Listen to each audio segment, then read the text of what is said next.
Hello all, this is Dr. Vatya Jagan, working as an associate professor in Triple department in VBIT. Uh, Today in this video lecture, I am going to explain about the single phase full wave rectifier. Right, I can see the Word document here. Now we are going to simulate the single phase full wave rectifier with the different types of load. Load can be resistive load can be resistive inductive load, or it can be uh, resistive, inductive, and battery type of load.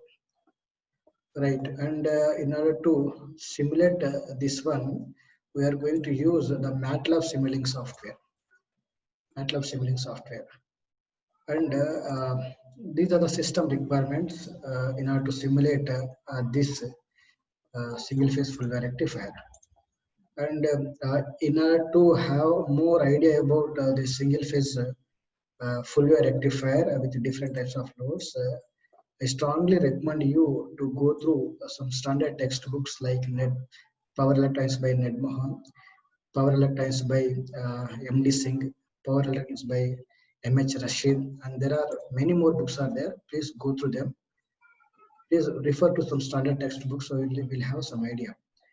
And now you can see this is circuit configuration in case of single phase full wave rectifier, which consists of the four thyristors, right? And this is what our power electronic converter block, and this will convert the fixed AC to a variable DC. So here we are going to get variable DC here. That is possible with the help of the control element inside this power electronics block. If you use uncontrolled elements like diodes, you cannot get controllable voltage here. You get uncontrollable voltage, right? Because of these controllable elements, we are going to get controllable voltage across the load, which is a DC, and which is obtained from the AC. So here 230 volts 58 single phase supply we are going to consider. And now we are going to simulate this rectifier at different types of load. Here you can see R load, RL load, RLE load. Right. So let us have some brief idea about its operation and all. Then we'll go for simulation. Right. So this is about a single phase full wave rectifier with R load. You can see here it is R load. Okay. Now in case of R load, you know the output current and the output voltage they should be in phase. So now you can see the input to the power electronics converter, which is a rectifier here, is AC voltage. You can see the AC voltage. It is varying with respect to sine omega t, Vm sine omega t. Okay, so omega t is Z 80 degrees means you will get zero this term. Again, 360 like this. So after each 180 degrees, this quantity will go to zero. That is a sine omega t. Now, right.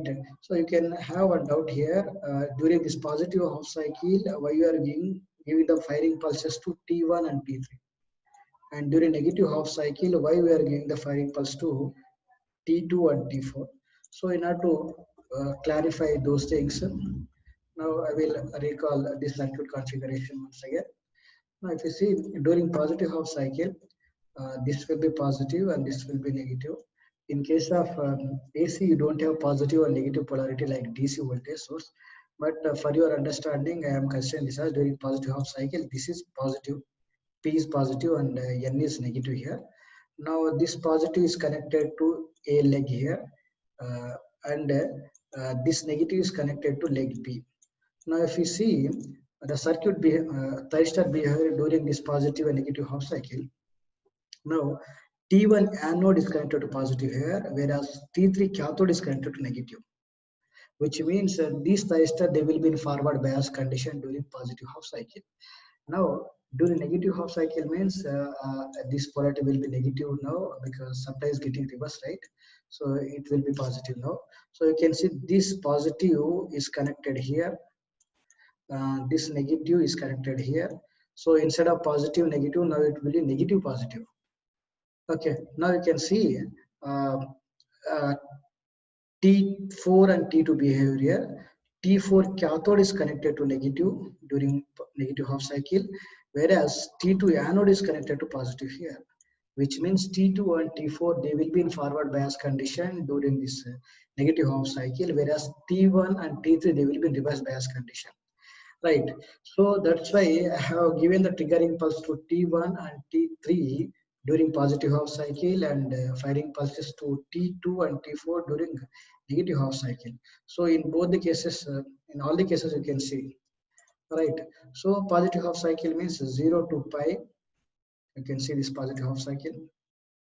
Okay. And this is what our omega axis, omega t axis. So at omega t equal to alpha, we are going to provide the firing pulses to T1 and T3, which are in forward bias condition. So from omega t equal to alpha onwards, the output voltage will follow the input voltage. You can see the dotted line is our input voltage. So the output voltage following the input voltage, and at this particular point, you can see the input voltage naturally becoming zero. Now, if you want to see the current waveform, so since it's a resistive load, in case of resistive load, the current and the voltage, they should be in phase. So you can see the output current is also in phase with the output voltage. And it is becoming zero at omega t equal to pi. So zero means during this interval, T1 and T3, they are in conduction state and they are carrying the current. But at omega t equal to pi, the net current which is flowing through them is equal to zero, which means those thyristor will goes to off condition. So at omega t equal to pi, T1 and T3 will goes to off condition, and you can see the voltage across thyristor T1. So from omega t equal to alpha onwards, here onwards, the thyristor T1 will be in on condition. So the voltage across thyristor will be zero ideally. Short circuit means zero. But practically I have mentioned here 1 to 2 volts. But during this alpha, even though they are in forward bias condition, they has to block the voltage. The thyristor will goes to on condition whenever you apply the gate pulse. Otherwise, they will be in off condition. If they are in off condition, they has to block the voltage, whether it is forward voltage or reverse voltage. So you can see it is blocking the forward voltage during alpha. And uh, this is about positive half cycle. Then we'll go for negative half cycle. So in order to see about the negative half cycle, just now I told you that I have mentioned you that during negative half cycle from omega t equal pi to 2 pi, T2 and T4 they will be in forward bias condition. So now you can control and convert this negative half cycle to the positive half cycle with the help of these two thyristors. So if I apply triggering pulse to them at omega t equal to pi plus alpha, this is what pi, and this will be alpha, so pi plus alpha. So from that point onward, they will come into conduction and they will carry the current. So you can see from omega t equal to pi plus alpha onwards, T1, T2 and T4 they will be in conduction state, and the output voltage is following the input voltage. So you can see the input voltage with dotted line here. So it's just like here. So you can see here if you want to draw. Right, it is following the input voltage, and since it is a resistive load, the output current and the output voltage they should be in phase. So you can see the output current waveform also. And you can see at omega t equal to 2 pi, the current which is flowing through them equal to 0, because the output voltage which is following the input voltage, they are naturally becoming 0 at omega t equal to 2 pi. So at this instant, both the thyristor T2 and T4, they will goes to off condition, right? And thereafter, again, the positive half cycle comes into picture. Again, we need to apply triggering pulse to T1 and T3 like this. So you can see during this interval, the voltage across the T1, which is in off condition. Now you can see during negative half cycle, T1 and T3, they will be in reverse bias condition because they are having reverse voltage across it. So now you can see, and whenever they are having reverse voltage across it, they will be in off condition and they has to block the reverse voltage. So you can see they are blocking the reverse voltage like this. And during alpha also they are blocking, it is blocking the reverse voltage, forward voltage. Then from this point onward, again T1 and T3 will come into picture. They will conduct, the voltage will be 1 to 2 volts. Now if you see this is about RL load, now we'll go for RL load.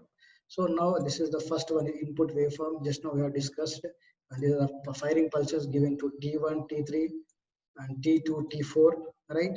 And this is the output voltage and output current, then the voltage across the resistor. So now we are going to discuss about RL load.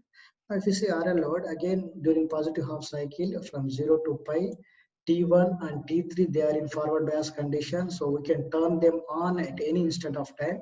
So I have applied a triggering pulse to T1 and T3 at the same time at omega t equal to alpha. This is what omega t equal to alpha. So from this point on, the output voltage has to follow the input voltage. It is following the input voltage like this. So here we don't know up to what extent it will follow the output. It will follow the input voltage. That depends upon the inductance which you have connected. Now, in case of RL load, the current output current has to lag the output voltage by some angle, and this lagging angle is given by phi equal to tan inverse omega L by R, where omega is equal to 2 pi f, L is the load inductance, R is the load resistance. So depending upon these values, there is a lag, right? So that depends upon this phase angle, lag in the current is depends upon this phase angle. Right now you can see the output current is lagging the output voltage by some angle. Thereafter, you will be having a load in the load is having the inductance. So the source has to charge this load inductor. Thereafter, the inductance will discharge to the source like this. And this discharging is depends upon the value of inductor which you have connected in series with the load. Now, if you have more value of inductance, then it will take some more time to discharge its energy. So if you still have more inductance, then it will take some more time to discharge its energy completely. So that depends. If you keep small value of inductance, then it will be discharged quickly here. Now, since you can see here the current flowing through them is going to be zero, you can say extinction angle. Now, this is what extinction angle. Now, I will define the definition of this. I will give the definition of extinction angle. It is the angle measured from the reference point, which is omega t equals 0, to the point at which the SCR goes to off state, which means to the point at which the current extinguishes to 0. Extinguishes 0 means the thyristor is going to be off at this particular point.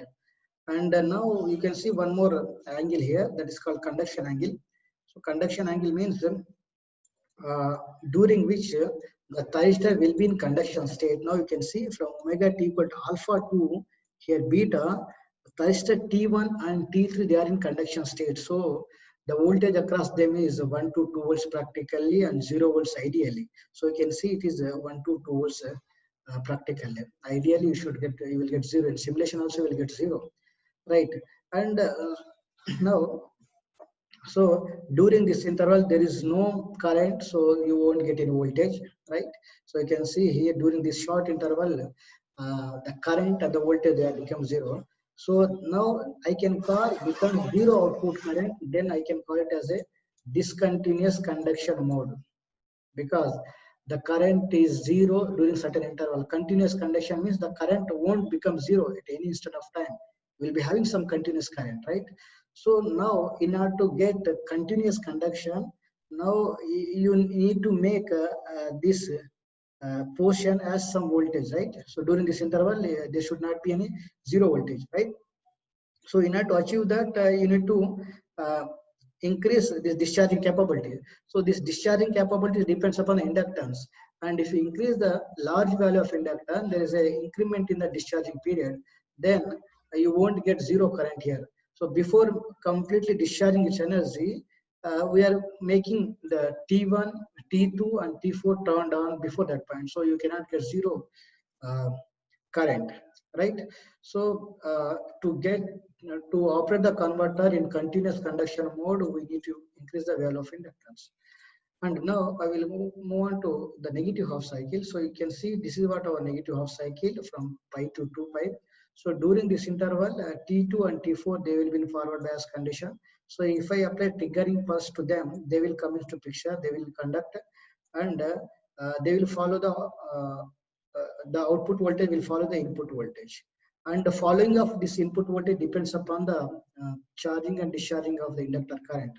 So you can see the output current is lagging the output voltage by some angle phi, and thereafter it is discharging. So here it is completely discharging, means up to this instant, the output voltage will follow the input voltage, right? So this is the output voltage waveform, output current waveform. Now you can see, you can observe one more thing here. In case of RL load, you can see the negative peak here. You can see the negative peak here. And due to presence of this negative peak, if you consider the area during positive and negative half cycle, if you want to calculate the average output voltage, Average output voltage means you need to consider both positive cycle and negative cycle. So there is a reduction in the area, net area. Then you can say if you integrate that net area, you will get there is a reduction in the average output voltage as well as RMS output voltage.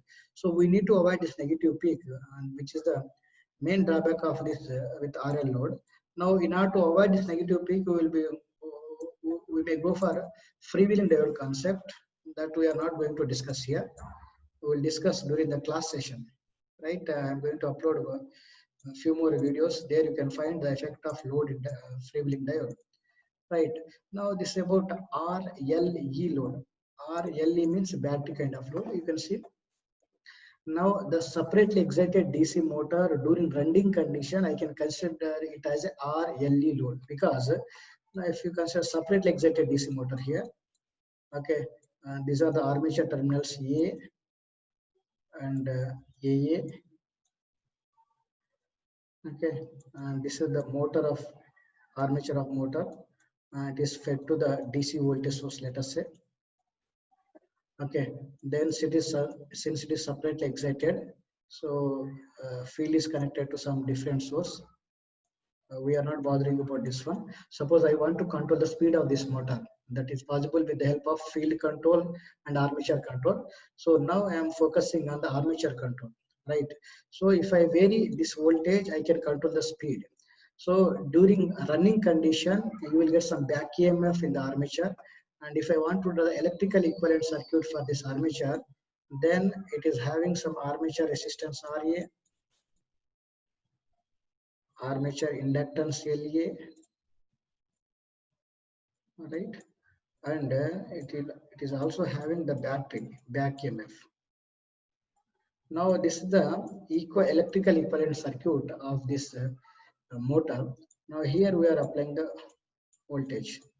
Now if I vary this voltage, okay, then there is a variation in the speed because back EMF will vary and the speed will be varied. Right. Now you can see this is the output voltage. Now this is I can consider it as a RLE load. Okay. Now this here directly instead of going to connect this DC motor, which is separately excited DC motor. Now directly I'm connecting as R resistive, inductive, and battery type of load. So now this battery voltage I have projected in the input side. I will tell you why I have projected in the input side. Right, and this is the AC voltage. Now we want to convert this AC into DC here. We want to convert this AC into DC here, and before this one to convert AC into DC, we'll be having the power electronics converter here, okay, which will convert the AC into a DC here, variable DC here. And if you get variable DC here, the speed can be regulated because we are regulating the armature voltage. Right. Now we'll see how we are going to get the variable AC and DC here. Now, as I told you in the just 5 minutes before, that during positive half cycle, T1, T3 will be on forward bias condition. So you can make them on from 0 to pi, but that is not possible here in case of RL load. I will tell you why. And during negative half cycle, you can turn on T2 and T4 from pi to 2 pi. That is what I told you, but here it is not possible. That is why I'm going to tell you why it is not possible from pi to 0 to pi. Right? If you see the input and the battery voltage here, now you can see here you can find one point here, that is I am calling it as a theta1. And here you can see crossover point where the input voltage and the battery voltage are crossing, theta 2 during positive half cycle. Now you can see during negative half cycle also, here you can see theta 3 and theta 4, something like, and the cycle goes on repeating, right? Now if you see during this instance, now you can see during this instant 0 to theta 1, 0 to theta 1. Now I can say the battery voltage during this portion, battery voltage more when compared to AC voltage, right? And our main motto is to convert AC into DC, not DC into AC, right? So to convert AC into DC, AC should be at higher potential. So it is just like a waterfall concept. Water can flow from higher potential to lower potential, right? Just like when you have the higher voltage at the input side, then if you trigger the thyristors associated with during positive half cycle and negative half cycle, then they will conduct and the current can flow from source to load, from source to load. Now you can see during T0 to theta 1, the battery voltage is more, right? So load voltage is more when compared to source voltage. So the transfer of power from source to load, it is not possible. And you can see the thyristor which can which will come into conduction state only when the power flow is possible from source to load. They are unidirectional device. You can just bidirectional voltage, but the current can be uh, uh, can flow only in one direction. So during this interval, even if you turn on the even if you fire the thyristor, they won't come into conduction state because the battery voltage is more. And you can see from theta 1 to theta 2, from theta 1 to theta 2, here the battery voltage is less when compared to the AC voltage. Now the conversion is possible now from source to load, right? Now during this interval, you can see this input voltage VAC is more when compared to the battery voltage. So if you trigger the thyristor during these instants, then the power can flow from source to load. And you can also see one more point here, from theta 2 to pi, theta 2 to pi, again the battery voltage is more than the AC voltage. So which is not possible even if you trigger the thyristor during this theta 2 to pi, the thyristor won't come into conduction state and power transfer is not possible from source to load. So this is during positive half cycle. Similarly, you can see during negative half cycle also, during negative half cycle. So from pi to theta 3, from pi to theta 3, battery voltage more when compared to the input voltage, so you should not trigger the thyristor during this interval. Again from theta 4 to 2 pi, here also the battery voltage is more when compared to the input voltage, and you should not trigger the thyristor during this instance. So one condition is that you should trigger the thyristor only when your firing angle is from theta 1 to theta 2. But in the previous case, you can turn on the thyristor from 0 to pi. And T2 and T4, which are associated with negative half cycle, you can turn them on only from theta 3 to theta 4. Right? This is a restriction you can see here. So that is why I have taken this much of time to understand this concept here.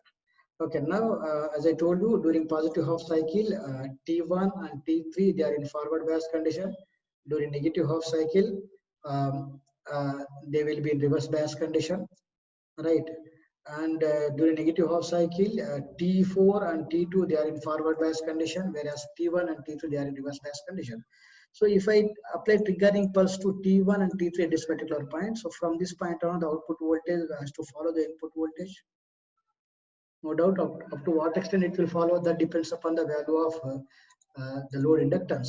So since the load is resistive and inductive load, right, the current has to lag the voltage by some angle. It is lagging like this, and thereafter it is discharging completely here. Right. So that means up to this point, the output voltage following the input voltage. Up to this point, the input voltage is following the output voltage is following the input voltage, because here the current is extinct to 0. Right. This is what our beta. Okay, this is what our beta. Now, during this interval, there is no output current, right? Even though there is no output current, you can see some magnitude here. This magnitude is called battery voltage. You can see in previous case, we got it as 0, but here it is not 0, but you can see some magnitude here. There is a battery voltage. You can see here the E battery voltage. Now, why I am getting this, I am going to explain you. Now, if you see, just now we wrote that in case of RLE load, I can write output voltage equal to voltage across resistance, voltage across the inductance, and voltage across the battery. Right? So this is what the load voltage across the load, which is a RLE load. Now during this interval, if you see the current equals 0, if the current equals 0, I can write VR equal to I into R. Here the current equals 0, so this term goes to 0. Similarly, the voltage across the inductor is also 0 because output current equals 0. So we left with the net output voltage across the load is only battery voltage. That is why you can see only the battery voltage here. Right. Now during negative half cycle, if you see, we can turn on T2 and T4. Right. So I have given triggering pulse to T2 and T4 at pi plus alpha. So from this point on, the output voltage has to follow the input voltage, is falling. Thereafter, if you see the current has to lag the output voltage by some angle, it is lagging. Thereafter discharge. So here it is completely discharging, and during the short interval, you can see the zero output current. If the output current is 0, you cannot get voltage across resistance and voltage across inductance. You will get the voltage across the load will be only the battery voltage. So that's why you can see the E here. Right.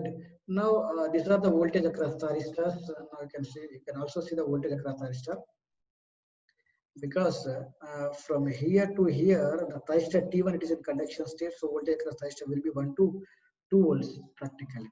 Ideally, and simulation will get 0, right? But during this interval, you get some forward voltage. Okay, now I will go for the simulation. So before going to simulation, this is the some basic background about single phase Fourier rectifier. Now I am going to simulate this Fourier rectifier at different types of load. You can see. Now the first point is open the MATLAB. Now I will click on the MATLAB. It got opened. Now I will share this screen here. Now the second point is that here you can see click on the Simulink model. So next one is we need to click on the Simulink model. Okay, now if I click here, I will get the Simulink model here. Okay, if I click on this one, I will get one more window. And now the third point is that you can see, go to the library browser and search for the required element. So then keep on adding these elements to the new model, make the connections as per the circuit diagram. So as you all know that to measure the voltage, we need to keep the voltage measurement block across the element. To measure the current, I need to connect a current measurement block in series with the element. To see this voltage waveform, current waveform, I have to connect the scope at the output side of these blocks, right? And in order to see whether we are getting the correct values or not, we have to go for theoretical calculation, and this theoretical value should match with the simulated values, right? So this procedure I am going to implement here. Okay, so now I want to go for the library browser. Here you can find the library browser, right? Then if I click on this one, I may get one more command window. Okay, so that is library browser window. Now I can see here. Okay, now we repair the OAC voltage source, right? So just I can find the AC voltage here. So similarly, I need DC voltage also, because the load is RLE load, right? Now I need a voltage measurement block to measure the voltage. I can see here. I need current measurement block to measure the current. I need pulse generator.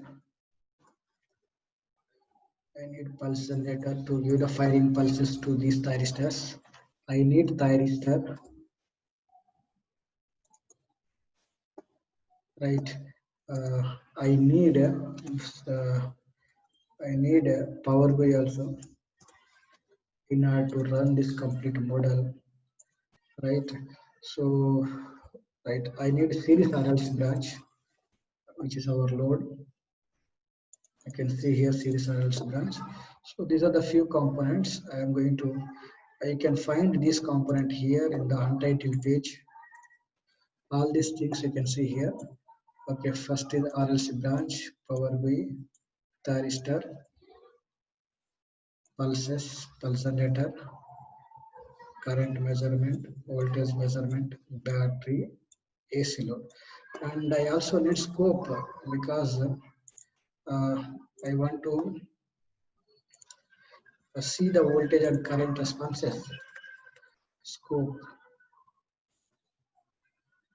Right, so everything is added to the untitled page. Now I can build a circuit. So if you recall the circuit, it consists of 4 thyristors. So now I will rename them as T1, T2, T3 like this. T1, then it is T2, thereafter T3 and T4. You can see all this right thyristors. Now I need to short this anode and cathode. To short anode cathode. Okay, then anode of T3 and T4 getting short circuited, cathode of T1 and T2 getting short circuited. So T1, T4 forms one leg, leg A, T2, T3 forms another leg. Right, so leg A is connected to phase, leg B is connected to neutral. Okay, now I have to connect the load here. Load is first we will consider resistive load. So if I double click on the series RLC branch, I will open this block parameter.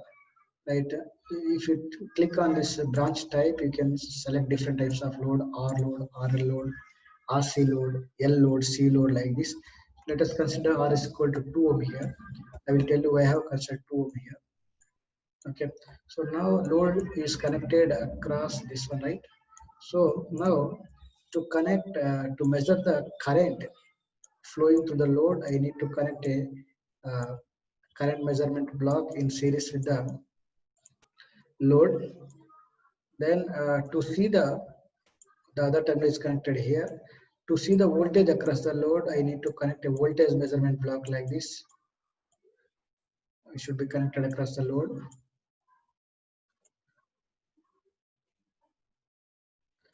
Okay, now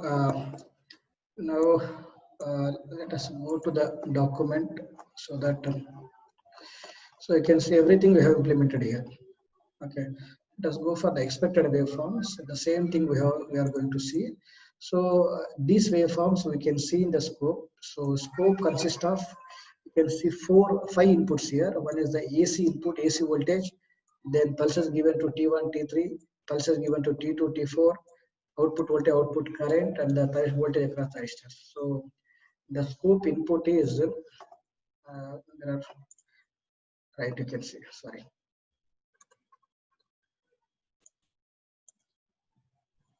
Okay, now,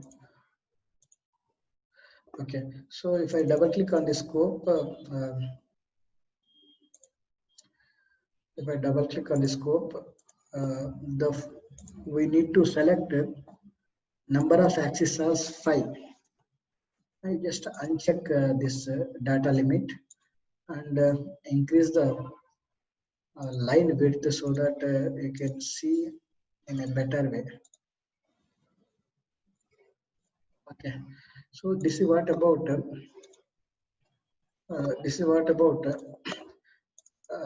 the scope, right?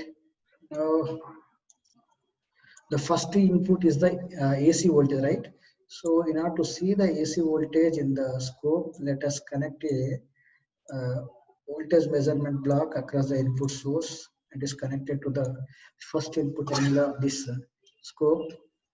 Then second input is pulses given to the T1 and T3.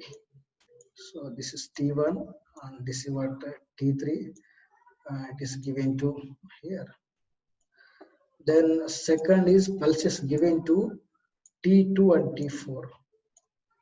So this is T1 and T2 and this is T4. This is what T2 and T4 pulses. Now third is the output voltage and output current. To see these two at a time, I need to have mux here. So you can see the mux here. where it will take two inputs. It will take two inputs, and one is the output which is connected to the scope. Right, one input is from a current measurement block, another input is from voltage measurement block, and last one is the voltage across thyristor. So I need to see the voltage across thyristor also. So anode is connected positive and cathode is connected negative, and then here. Okay, now circuit is almost completed. Now I need to, the firing pulse plays a major role here. Okay, where we need to trigger T1, where we need to trigger T2 and T4, right? That we have to choose now. So now let us select the input voltage 230 volts and India's standard frequency is 50 Hz. Okay, everything is done. Now we need to choose the firing pulse. So in order to understand that one, let us discuss one more point here. So here to this power analysis converter, we are providing sinusoidal voltage like this. Okay, so this is one cycle. So for 50 head supply, it will take the time duration is 20 millisecond. 20 millisecond. 1 by 50 means 20 millisecond. Now, if you want to see in terms of degrees, it is 0 degrees. Here it is 180 degrees, and this is 360 degrees. Which means now I can write to complete 360 degrees. It is taking a duration of 0.02 second, and I can trigger T1 and T3 during this positive half cycle. I can trigger T1 and T3 during positive half cycle. The firing angle can be 30, it can be 60, it can be 180 also. So let us, if I want to trigger at alpha equals of 30 degrees. So to trigger 30 degrees, I can write at 30 degrees, it will be 0.02 divided by 360 into 30. I can write like this. So let us, if I want to trigger these devices at 60 degrees, you just replace this 30 with 60. Like this. So these are the firing pulse given to T1 and T3. Similarly, if you recall, during negative half cycle, T4 and T2, they are in forward bias condition. So if I want to trigger them, if I want to turn on them, now I need to give the firing pulses to them after this 180 onwards, right? So after 180, I need to give the firing pulse to them. That means to get the symmetrical output voltage, T1, T2 and T4 should be triggered at pi plus alpha. Here pi means 180 degrees. So this is what our alpha is this much. So I need to adjust the pulses to this T2 and T4 at pi plus alpha. Let us see how we are going to connect. So since here it is connected to T1 and T2. So in order to connect the T1 and T2, T3, so this pulse amplitude which is 1, pulse period. So to complete one cycle, it is taking 20 milliseconds. So forget about this pulse width. So the phase delay is the firing angle. So at which point we are going to fire. So let us for 30 degrees, just now I told you that it is 0.02 into 30 divided by 360. Okay, this is what alpha I can say now. Okay, alpha here I consider 30 degrees. Now T4 and T2 should be triggered at alpha plus 180 degrees. So we just multiply here, just add 180 degrees. 30 plus 180 degrees. Now you can trigger, you can say these devices are triggered at pi plus alpha. T2 and T4 are triggered at pi plus alpha. Okay, so I have given the firing pulses to them. Now I want to see the responses. Now to see the responses in a better way,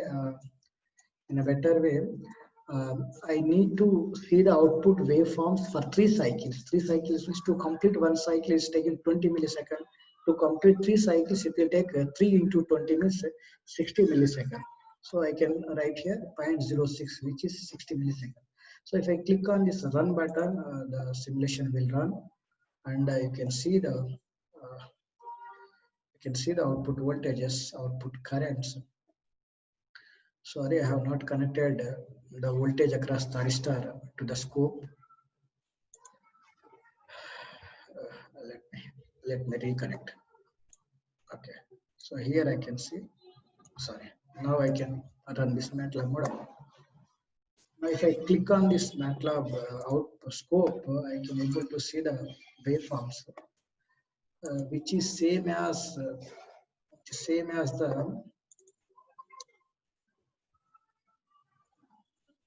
1 second. Right. If I click on the scope, I can able to see the waveforms, which is same as the expected waveforms, which I have shown you in the Word document. Right. So now, right, the first one is the output input voltage waveform. Second one is the firing pulses given to T1 and T3. Third one is the output voltage, output current. Fourth one is the thyristor voltage across the thyristor T1. Now, this is just similar to the expected waveform which I have shown you. Right, you can see here the same waveform you can see. Okay, so now right now you can see this input waveform. It is taking 3 cycles, 1 cycle, 2 cycle, and it is completing 3 cycles here. And this is the firing pulse given to T1 and T3, which is alpha. You can see here it is 30 degree. Now at pi plus alpha, 30 plus 180 degrees, T2 and T4 are triggered. Right, now you can see from pi alpha onwards, T1, T3 will conduct and the output voltage following the input voltage, you can see here. Since it is a resistive load, the current and the voltage, they are in phase. So at this particular point, T1 and T3 goes to off condition naturally. So it is called natural combination techniques, you can call it as. Right, and VT1, it is in conduction state. T1 is conduction state from alpha to pi. So you can see zero voltage occurring. It is replaced by short circuit. So short circuit voltage should be zero. Again, at pi plus alpha, T2 and T4 are turned on because during this negative half cycle they will be in forward bias condition. So we can apply trigger impulse to them. So pi plus alpha onward, they will come into conduction state and they will carry the current, and due to this conduction state you will get some voltage across the load. Now it is negative half cycle is converted into positive half cycle. Right, and during this interval, T1 and T3, they are in reverse bias condition. So you can see the reverse voltage across T1. Okay, this is about the simulation of a single phase full wave rectifier with R load. Okay, now I will go for a different firing angle. Right, so let us consider for alpha equal to 30 degrees. 6 alpha equal to 60 degrees. So we just replace this 30 with 60 degrees here. Similarly, here it should trigger 60 plus 180 degrees, right? Okay. Now, if I click on this run button, and if you want to see the scope, you can easily see here. Now it is 60 degrees. Even if you see on the input side, it will lie at 60 degrees. So T1 and T3 are triggered at 60 degrees, and T4 and T2 are triggered at 60 plus 180, like 240 degrees.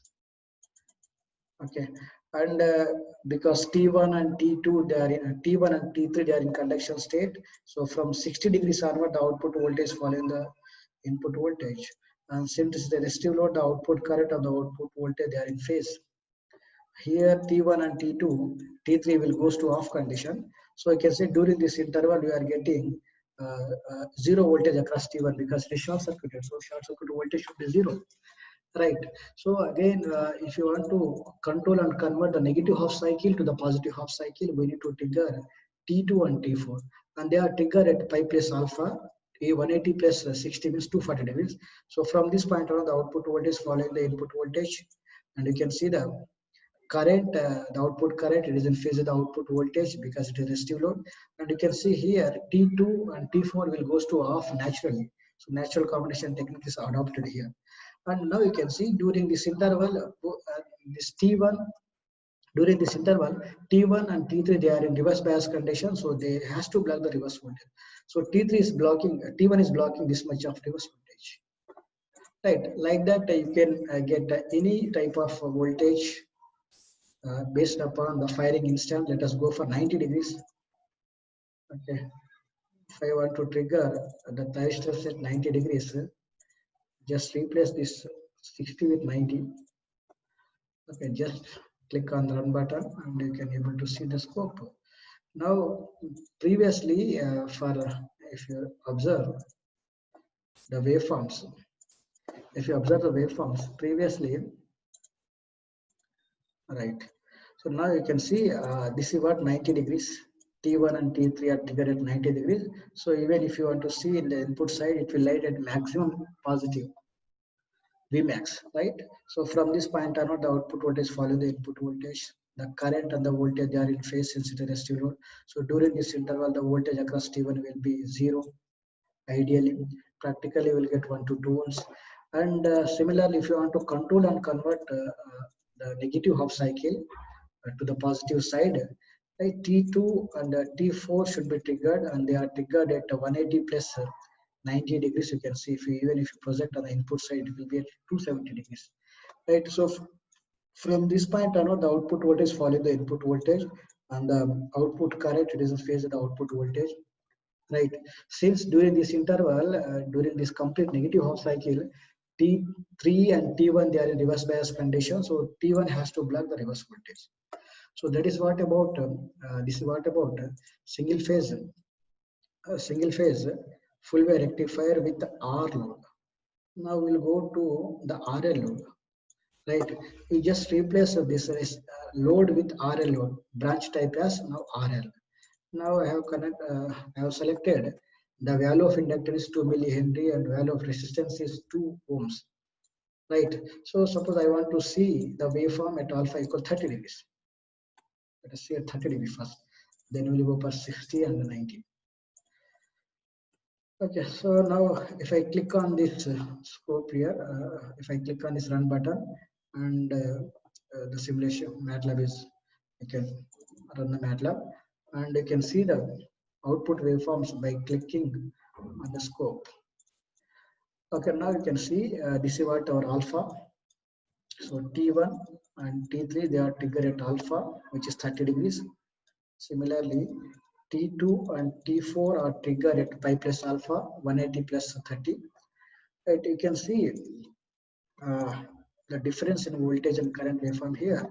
Now, I'll tell you here.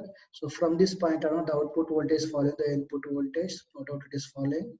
And the following up of the input voltage, it depends upon the value of inductance, right? So you can see the current here. The current is lagging the voltage by some angle. Thereafter, it is charging. Then after this one, it is discharging.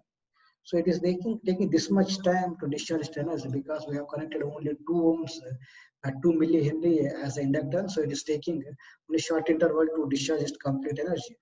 And so which means up to this instant, the output voltage follow the input voltage.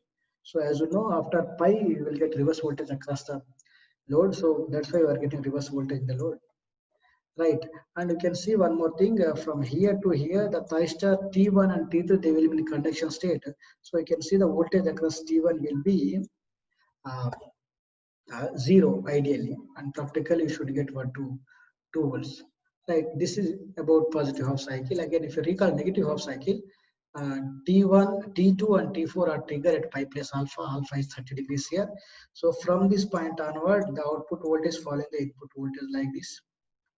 And the following up of this negative output voltage, input voltage depends upon the energy stored in the inductor. So during positive half cycle, it is storing this energy. Thereafter, it will discharge its energy. Right. So here it is completely discharged. So up to this instant, the output voltage will follow the input voltage. So because Of that reason, you are getting some negative peak across the load. And if you take the average, you will get there is a net reduction in the area. Net reduction in the area means if you integrate that area, you will get the average output voltage. So there is a reduction in the output voltage, RMS output voltage, as well as average output voltage. So if you see the voltage across thyristor, now during negative half cycle, thyristor will be in T1 and T3 will be in reverse bias condition. So they has to block the reverse voltage across it. Right. So now I will go for uh, at one more firing angle. So let us, I want to go for firing angle alpha equal to 60 degrees. So to go for 60 degrees, just replace this 30 with 60 degrees. Here also you just replace this 30 with 60. Okay. Then if you click on this run button, the model will run. And if you click on the scope, you can able to see the output voltages, output currents, everything you can see. Right. Now you can see here it is alpha equals 60 and here it is pi plus 60 where T2 and T4 are triggered. Here T1 and T3 are triggered. So if you trigger T1 and T3 during positive half cycle, they will conduct and they will control and convert the output voltage. So the output voltage following the input voltage from omega t equal to 60 onwards, and you can see the current. The current is lagging the voltage by some angle and discharging. Thereafter it will discharge, right? So due to the discharging current, you are able to see negative peak. So during this instant, you can see T1 it is in conduction state, so the voltage across T1 will be 0 ideally. And if you want to control and convert the negative half cycle to the positive half cycle, then we will trigger T2 and T4. So from this point onward, they will come into conduction state and they will carry the current. And due to that current, you are going to set the voltage across the load. So you can see the charging inductor output current is lagging the output voltage by some angle. Thereafter, it will discharge. So it is here it is discharged completely. So you can see here during this interval there is no output. There is no output current. If there is no output current, I can write output voltage as output current multiplied by impedance of the load. Right. So since there is a load impedance which is R plus JXL, but the output current equals 0. If the output current equals 0, then I can say output voltage is also 0. So you can see during the short interval, you can see the output voltage 0, output current is also 0. So this at alpha equals 60 degrees. Similarly, I can show you at alpha equal to, show you the results at alpha equal to 90 degrees. So just replace the 30, 60 with 90. Similarly here, this 60 with 90 and run the model. Okay, now you can see, right? So it is triggered at this instant, T1 and T3 triggered at this point, T2 and T4 are triggered at this particular point. So I don't want to explain once again. Okay, let us go for um, RLE load. Let us go for RLE load now. Now I am going to connect the battery here in series with the load. Okay, just remove this line and connect a battery. Now battery is of 50 volts magnitude. Right. Let us connect one more voltage, so voltage measurement which is connected to the battery like this. Okay, and let us have this battery in the input side. Okay. So one is from the input source, second one is from battery, then it is connected to the battery. So now I will run this model at alpha equal to 30 degrees, which is now load is RLE load. The load is RLE load. Okay, remember we kept the battery as 50 volts. Now if I click on this scope, I can able to see the all voltages, currents, everything I can see. Now you may see something different here. There is a difference in the output voltage waveform. Now you can see during this interval, during this period, T1 and T2 they are in off condition. And if you see this is during positive half cycle, T3 and T2 and T4 they will be in off condition because we are getting reverse voltage across them, so they will be in off condition, no doubt. But if you see during this alpha interval, uh, so T1 and T3, even though they are in forward bias condition, they will be in off condition. If they will be in off condition, you won't get any current which is flowing from source to load. If you get zero current, you will get voltage across the inductor is zero, voltage across resistance also zero. What we wrote in case of RLE load, we wrote it as V not equal to voltage across inductance, sorry, it's resistance, voltage across inductance, and voltage across the battery. Right. So during this interval, there is no output current. If there is no output current, you won't get any voltage across inductance and as well as voltage across resistance. So we'll get output voltage called battery voltage. That is what you can see here, which is a 50 volts here. Okay. Now, uh, now at alpha equal to 30 degrees, we have given firing pulse to T1 and T3. Okay. So from this point on, the output voltage has to follow the input voltage. You can see here. Suddenly goes to a peak value, then it is following the input voltage, and we don't know up to what extent it will follow. It depends upon the value of inductance, right? So you can see we are getting only small amount of negative voltage here, and here the current is discharging to zero completely. Okay, so now here during after this point, there is no output current. If there is no output current, we are sorry. Right. So here the output voltage goes to zero because there is no output current. So the output voltage will be battery voltage only. So that's why you can get only the battery voltage here. And during negative half cycle, you can see T2 and T4 should be triggered at pi plus alpha. So from this point on, the output voltage follows the input voltage, and you can see there is a lag in the current because of the load inductance in the load until discharge here completely. So you'll get only little amount of negative peak here. Thereafter, during this interval, there is no output current. If there is no output current, there is no voltage related associated with resistance, and there is no voltage associated with inductance. Then you will get only battery voltage. So output voltage is equal to only the battery voltage because output current equals zero. And you can see from here to here, the thyristor T when it is in conduction state. So you can see the voltage across thyristor equals zero because it's short circuited. Now, in order to have some more idea about this RLE load, so you can see the peak here, which is only a small amount of peak you can see, which is not even possible to see, right? So let us increase the inductance value, so you can increase this negative peak. Let's increase the inductance value to something. Okay, now I will go to the model. Okay, now I am going to increase the inductance to some 8 millihenry so that you can able to see in a better way. Now I want to trigger these thyristors at alpha equals some 60 degrees. Okay, just replace this 30 with 60. That is what you have to do. Okay, and run the model. So if I click on the scope, I can able to see the output voltages, output currents, voltage across thyristor. Okay, input voltage, everything we can see, and pulses you can see here. Right now you can see I have increased the inductance to 80 millihenry. Now there is a increment in this negative peak here.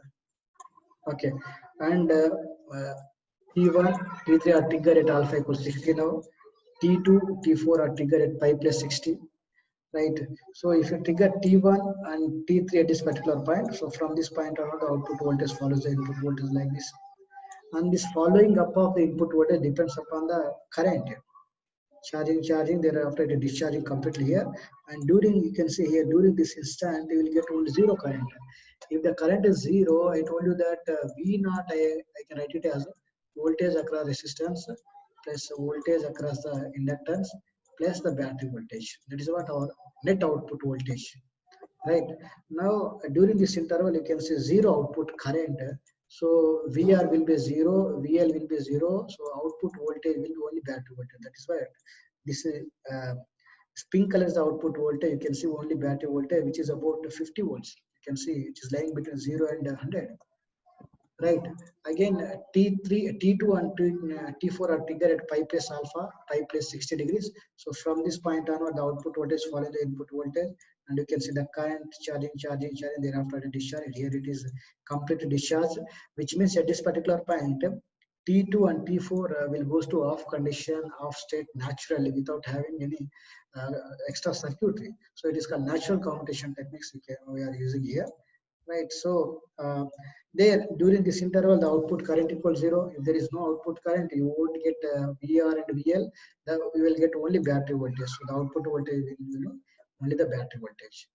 Now, similarly, I want to simulate this for, right? I want to simulate this for alpha equal to 90 degrees. We'll go for 90 degrees, right? So now I need to, so just click on the pulse generator, replace this 60 with 90. Here also. Okay. Then just run the model. Then you can able to see here. All right. So this is what our output waveforms. Right. Now you can easily see here. And this is 90 degrees where T1 and T3 are turned on. So from this point onward, they will comes into conduction state and they will carry the current, and due to that current you will get some voltage which is like this, and the current is lagging the output voltage by some angle, and here the current is becoming zero. So I can say here T1 and T3 will goes to off condition, and during this interval there is no output current. If there is no output current, as I told you just now, you will get that output voltage will be equal to only battery voltage, which is 50 volts, right? And here T3, T2 and T4 are turned on by applying the gate pass to them. So from this point onward, the output voltage follows the input voltage, and you can see the current like this. So from here to here, thyristor T1 is in conduction state. So the voltage across thyristor T1 will be this much. It is approximately zero because it is short circuited. So you can see these waveforms are similar to the waveform which I have shown you in the Word document. Now you can see in the Word document, right? The same waveform which you can see, same waveform, right? This output voltage, output current, firing pulses, everything you can see the same responses. Now you may have one doubt that how you can justify whether you are getting same values or not. In order to see that, I have done the simulation, I have extracted all those things. Right now you can see this is for R load. Now this is the expression for the RMS output voltage in case of resistive load. So you can see Vm by under root 2 pi, pi minus alpha plus 1 by 2, 1 by 2 sine 2 alpha, where alpha is the firing angle. Alpha firing angle can be varied from 0 to 180 degrees. Okay, so 0, 30, 60, 90, 120, 150 like this. So at these values, if you substitute here, right, Vm is the maximum voltage. You can write Vm as root 2 times the supply voltage, and we adjusted the supply voltage to 230 volts, so it will be root 2 times into 230 volts.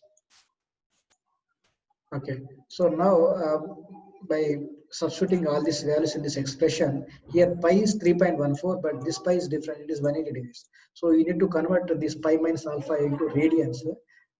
This degrees, this will give degrees value. In order to convert degrees into radiations, you need to multiply this one is pi by 180, right? So now I got that the theoretical value is approximately equal to the simulated values, which are approximately equal. You can see. Similarly, in case of resistive load, just do the theoretical calculation, then you can cross check if you want. Right. In case of RL load, this is the RMS output voltage expression, where Vm by under root 2 pi under root beta minus alpha plus 1 by 2 sine 2 alpha minus sine 2 beta, where beta is the extinction angle. For this R and L, R equal to 2 ohm and L equal to 2 millihenry, we got it from the simulation result that it is 195 degrees. After 180, the current is becoming zero. So that is what extinction angle. I have given a definition for extinction angle. We got it as 195 degrees. So if you know the beta, and beta is always constant because we kept the value of inductance constant. And for different values of alpha, you can do the calculation and you can extract the uh, theoretical values. So these are the theoretical values and practical values where I got the approximate values. You can, even if you want to check cross check, you can do the simulation and you can cross check it, right? Similarly, this is a expression, this is the expression for RLE load. So just now I told you that I considered R equal to 2 ohms, L equal to 80 millihenry, and E equal to 50 volts, right? So if you substitute these values in this expression for this L and, sorry, okay. Now here Vm pi is 3.14. Vm is just now I told you root 2 times the supply voltage. So beta is you can see from the simulation. Alpha is for different values of alpha. You can calculate the RMS output voltage.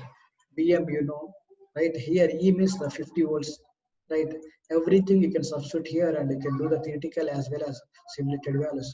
I have done the simulation and I have extracted these results for these values.